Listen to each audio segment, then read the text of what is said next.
That is Utah. A gun is reported on campus, causing a building to be sealed off. Police are investigating. One man's attempted suicide intrigues the campus community. He's reaching out to students. A professor makes a big impact on campus and is now retiring. We'll hear from his admirers. Update News starts now.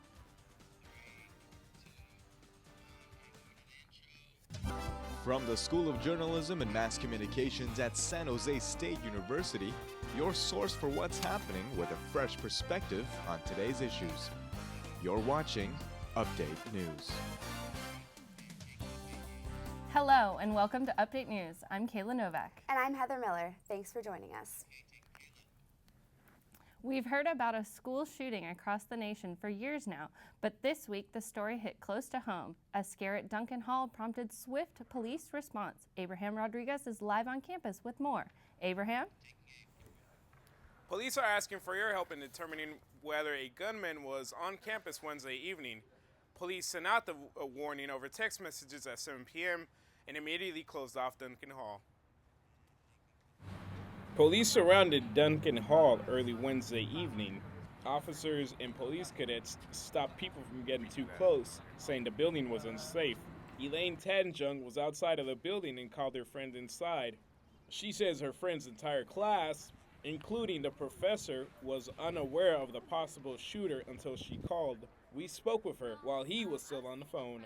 They just saw someone walk past their classroom, so now they're staying quiet in a corner of the classroom, hoping that an officer will come in and escort them out or something. With the building blocked off, many students didn't know whether they should hang around for classes to start.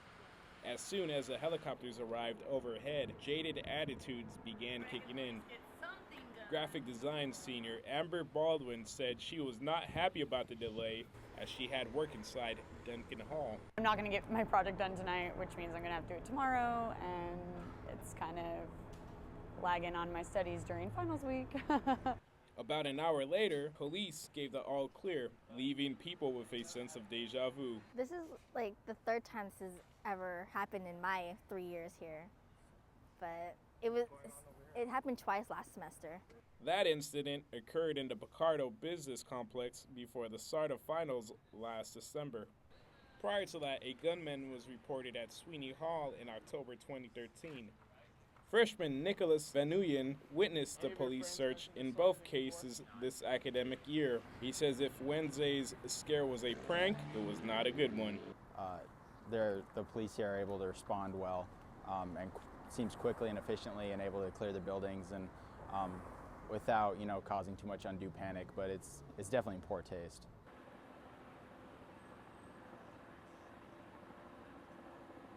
Although some people were annoyed, they said they were glad nothing happened. Live on campus, Abraham Rodriguez, Update News.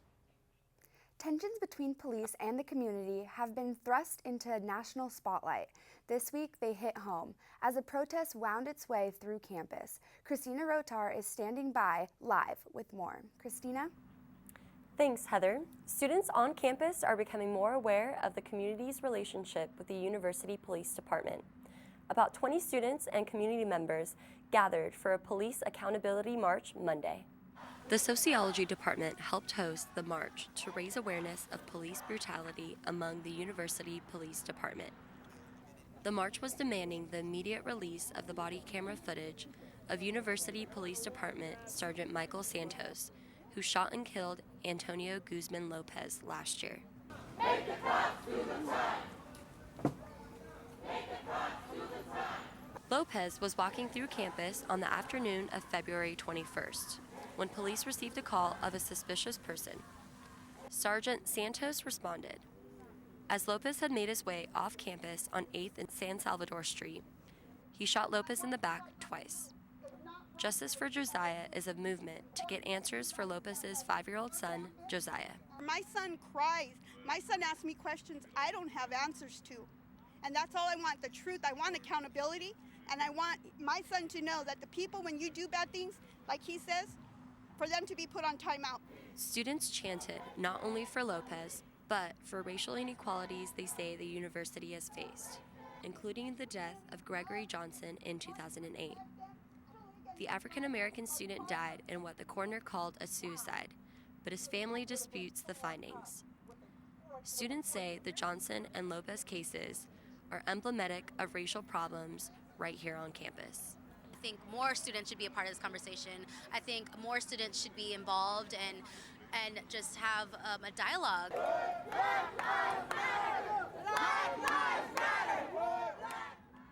The protesters handed out surveys to try to collect testimonials from students who may have had negative interactions with police. The group will compile the results and present them to police. In the newsroom, Christina Rotar, Update News. 13 days after the deadly quake in Nepal, students from the Nepali Student Organization held a vigil. The vigil at the San Jose Union Wednesday night was planned in keeping the custom in Nepal of holding a memorial service 13 days after a death. Mourners lit candles outlining the map of Nepal. The organization also used the event to fundraise. As of right now, we have a fundraiser here and a fundraiser online. We've raised about $4,000 so far, and our campaign runs till 60 more days. The organization is raising money through several other nonprofits to directly help the victims of the earthquake.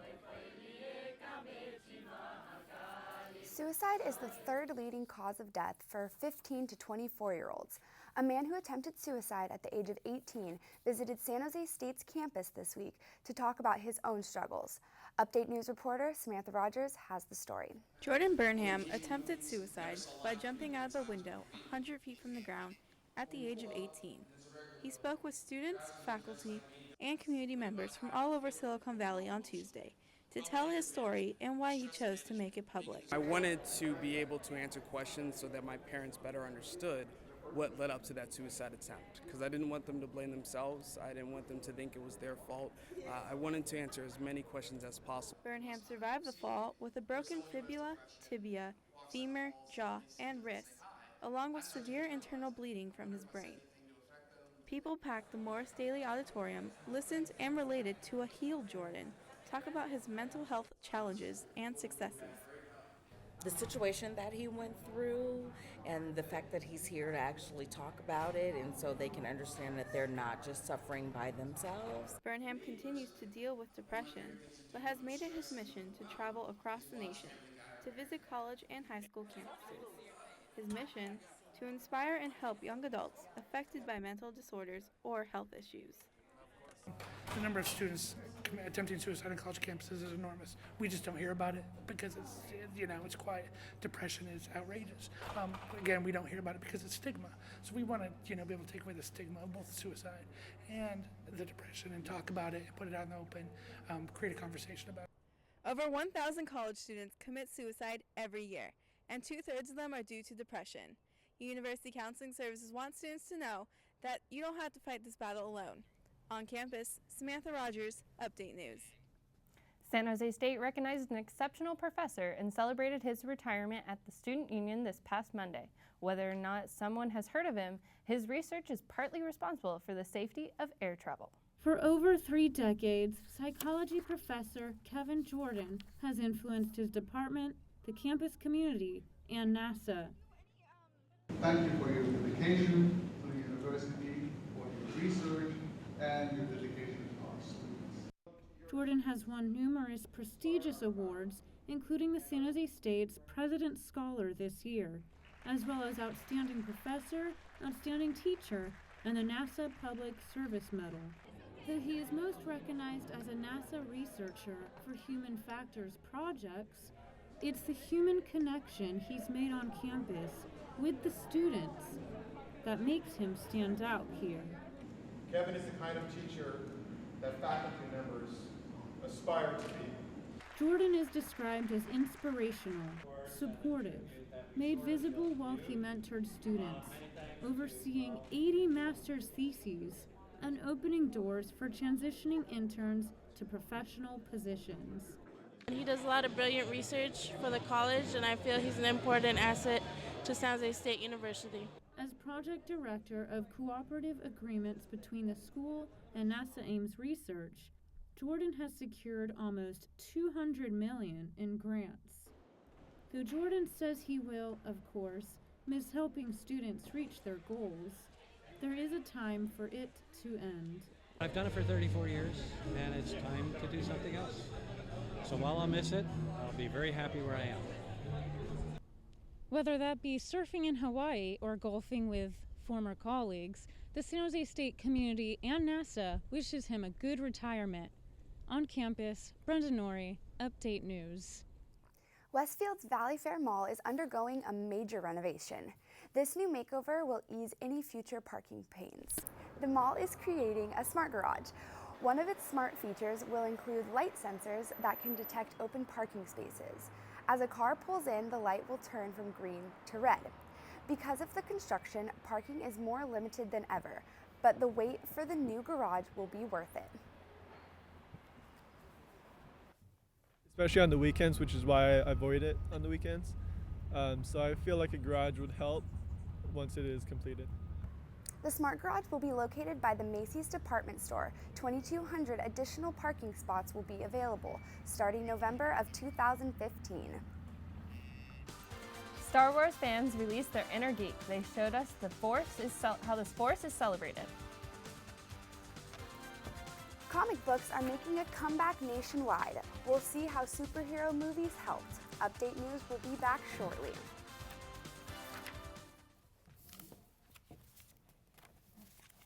I think my favorite memory is the first air show of the semester. I was Annie, David was anchor 1, Brenda was anchor 2, and Dustin was sports anchor.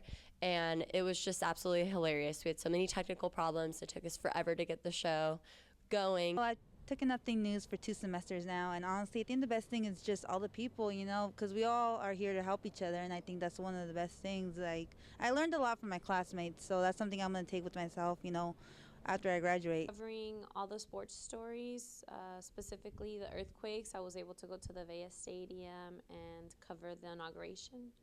Probably the camaraderie that comes out of this. Being able to put together these shows and stick together with the crew, hang out with them, and even just the day-to-day frustration, agony, and, you know, just distress at getting everything done brings us all together, and it really made us a family. With finals right around the corner, peer health educators on the SJSU campus are giving students a stress-free environment. Students took the time to stop by the Smith and Carlos Lawn on Wednesday to de-stress. The stress-free event offered dogs to pet, a meditation zone, coloring, free food, and Tai Chi lessons. We're trying to find ways to help students de-stress and relax, especially before finals.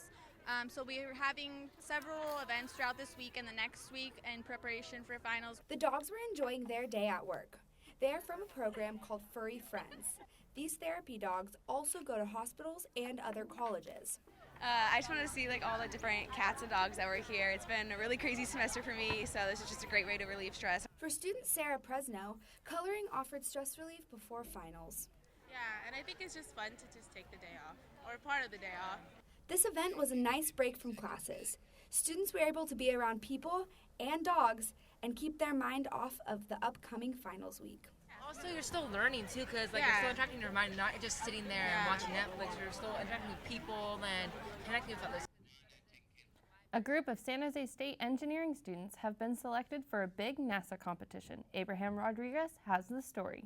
Tucked away in the engineering department, a team of students have been working night and day since last fall. The objective? To build a fully functioning surface rover. And now the final build is almost ready.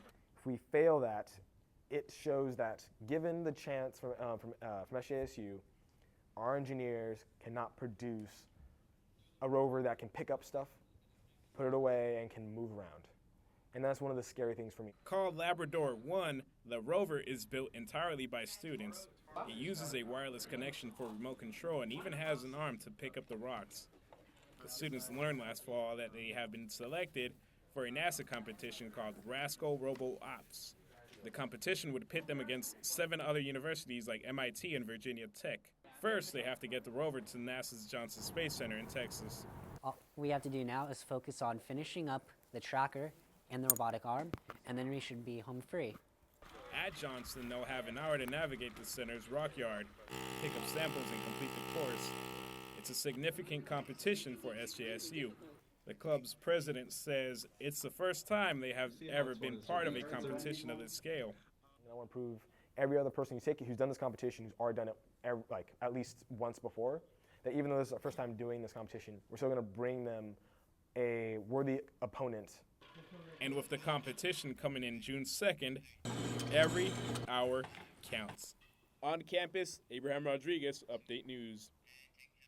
An effort is underway to boost comic book sales. The 14th annual Free Comic Book Day.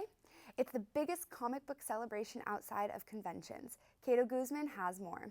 Free Comic Book Day was created in the Bay Area in 2002 and quickly spread throughout the industry and across the country. Each year on the first Saturday in May, specific titles are sent to participating comic book retailers. Free Comic Book Day is it's an industry thing where participating stores get to give away comic books just as like an outreach to the market and get people interested in comic books. Huge summer blockbusters rake in tons of money each year, yet the industry from which the stories are taken still struggles. Free Comic Book Day is intended to bridge the gap between the cinema and the comic book store by bringing back old readers, thanking current readers, and finding new readers.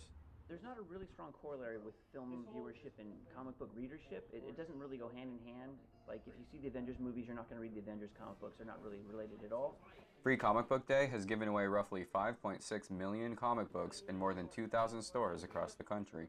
Justin Rogers is a longtime comic reader. He's the extreme devotee known as a fanboy. He's also a podcaster and a musician and enjoys celebrating Free Comic Book Day. And also it allows the comic book companies themselves to bring newer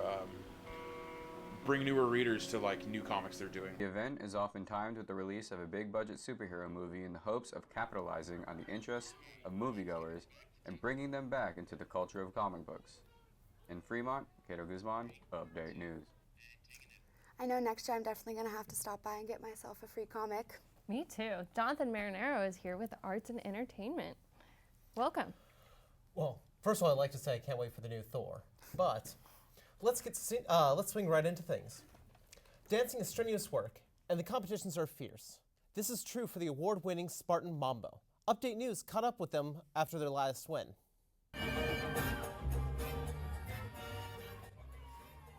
Spartan Mambo, San Jose State's winning salsa team, has been on a bit of a hot streak. Just this past weekend, the group won a major competition in Huntington Beach. The College Salsa Congress is a really big event. Just hundreds of people, dozens of dancers from about 20 different universities in California. So yeah, it was a great event. It was a great competition, and we ended up winning. So. The win is just the latest in a string of victories. The teams competed at the World Latin Dance Cup, knocking out Japan, Colombia, and Costa Rica, while also making an appearance on America's Got Talent. For the competitors, salsa is a way to express themselves outside of their major. None of them are dance majors. Doing what we love to do is just move around, listen to some good music, and make a routine out of it. Being able to showcase ourselves in front of everyone else, showing that we're the boss, as we did the past 2 weekends in LA. The sport requires the teams of two to be in perfect sync to perform their best. I love the connection that two people have when they dance salsa together, where the leader is able to lead the follower, and then I'm able to follow. Working with their partner, performing and competing gives these Spartans the rush of success. Just that psych of being out there and performing in front of others, and just really showing everyone what we got. Spartan Mambo will be taking a well-deserved break, but will be preparing for the upcoming Miami Salsa Congress. The 5-day competition will have them matched against more than 500 other performers from all around the world. Here's hoping their dancing and their streak stays hot. Cerveza and tamales were consumed in honor of Cinco de Mayo this week, but for nerds and geeks, another party was had on May the 4th. May the 4th, and not to the May the Force be with you, a line from Star Wars was celebrated by fans worldwide. In San Jose, fans gathered at 7 Stars, a Star Wars-themed bar, to watch movies, drink, and play some Star Wars trivia. Fans like Brad Fiore came in costumes and armor they built themselves, adding to the atmosphere of the event. It's a headache and a half, especially since I tried to rush it in like about 11 weeks. A lot of work, a lot of extra material, and a lot of hot glue burns. With Star Wars' 7th episode dropping to theaters this December, expect more events like May the 4th to be found throughout Silicon Valley, and may the Force be with you. Roll over, Beethoven. An exhibit at Martin Luther King Library is looking at Beethoven's politics, 2 centuries of revolutionary wars, tyrants, and censorship. The Martin Luther King Jr. Library is home to the largest Beethoven exhibit outside of Germany. The center is located on the 5th floor of the library. The collection was donated by Beethoven buff Ira Brilliant in 1985.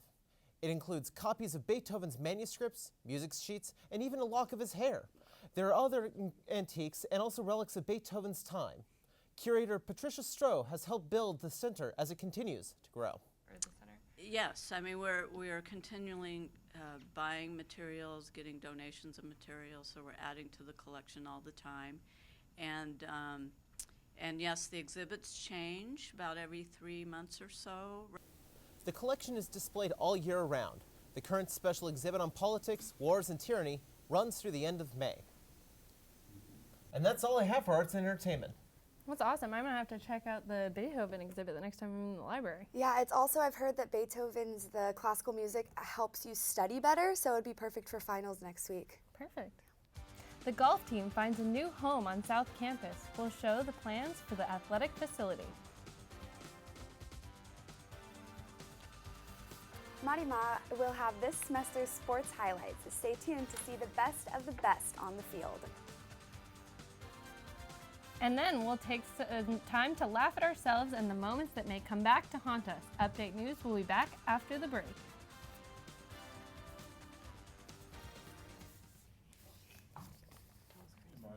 Yeah.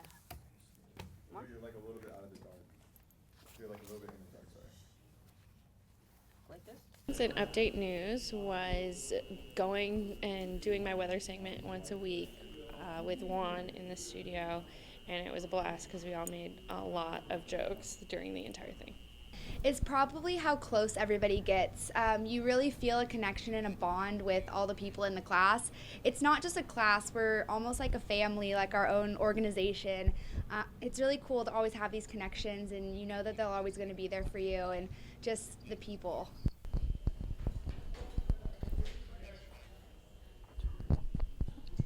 You know, I think by now, probably shooting this elevator scene has been my favorite moment in Update. Either that or some shark story. Favorite moment for Update News was when I finished closed captioning for my segment on Eagle Time. Marimar Ochoa is here for reporting on sports. So you're going to tell us about all the great things that have happened this year? Yeah, guys, let's get started. A new Spartan golf training facility is in the works to be added to the South Campus of San Jose State. Shannon Cruz has more on the story.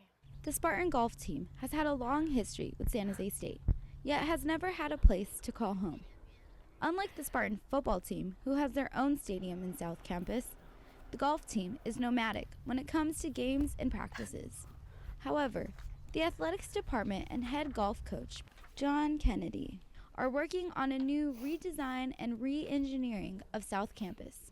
This will add a new Spartan Institute for men's and women's golf. We haven't had anything near campus for a long time. And these days in the competitive world of NCAA sports, it's kind of needed. The Spartan Golf Institute is a planned development that will be a part of SJSU's Department of Intercollegiate Athletics South Campus. It will feature a 2-acre grass hitting area, 2 practice putting greens, and a strategic short game area. The state-of-the-art training facility will include new advanced technologies such as video swing analysis and launch monitor equipment, allowing athletes to compete at the highest level. Having a facility on site would really advance our programs. It's NBA playoff time again in the Bay Area, and the #1 seeded Warriors are battling their way through the competition. The Golden State Warriors have been having a record-breaking season this year. They set a franchise record with 67 wins overall this season. a team and Western Conference record with 39 home wins. They had not lost a game at home before Tuesday night. Fans in San Jose are excited to see their Warriors in the playoffs for the third straight year and have high expectations for their living in the team. Bay Area and have a great basketball team to represent this region. Tuesday night, the Warriors dropped a close game to the Grizzlies 97-90 after Stephen Curry was given his MVP award. However, Warriors fans' confidence is not shaken. Curry will lead the Warriors into the Game 3 on Saturday in Memphis. It has been quite the successful year for the San Jose State sports teams. And now we have the top 5 moments for your San Jose State Spartans.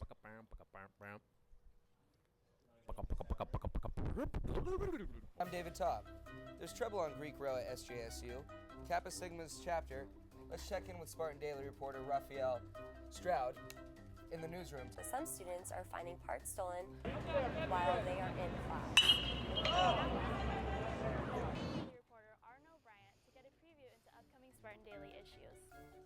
Number 4, 13 San Jose State students were named Arthur Ashe Jr. Scholars, making a record number for the nationwide award. Number 3, for the third consecutive year, San Jose State golfer Cody Blick was selected for the NCAA Men's Regional Championship. Number 2, women's basketball star Tereya Cunningham broke the all-time scoring record at SJSU, finishing her season with 2,062 career points.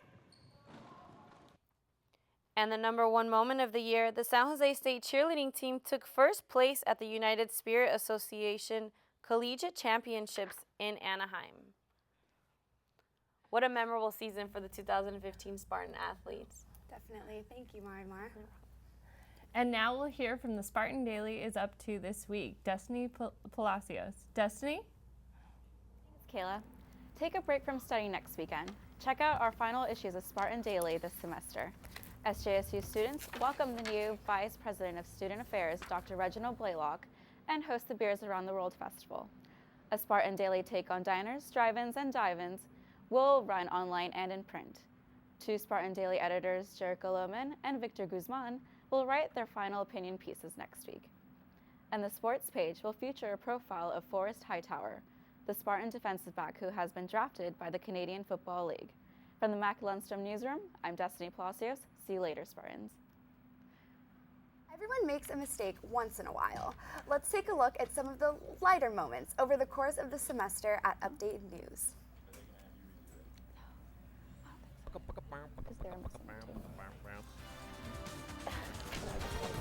Oh my God. I'm David Topp. There's trouble on Greek Row at SJSU. Kappa Sigma's chapter. Let's check in with Spartan Daily reporter Raphael Stroud in the newsroom. Some students are finding parts stolen while they are in class. Now let's check in with Spartan Daily reporter Arno Bryant to get a preview into upcoming Spartan Daily issues. On your script it says week, it said weekend up there. San Jose State's international student... Jon Marinaro, Update News. Well, that's all I have for arts and entertainment this week. Thanks, Jennifer. If you're feeling caged in at your local gym, engineering students of San Jose State are propelling space flight from the classroom. They're planning for an April test launch in April. Saw a bit of panic in there. Never let them see you sweat.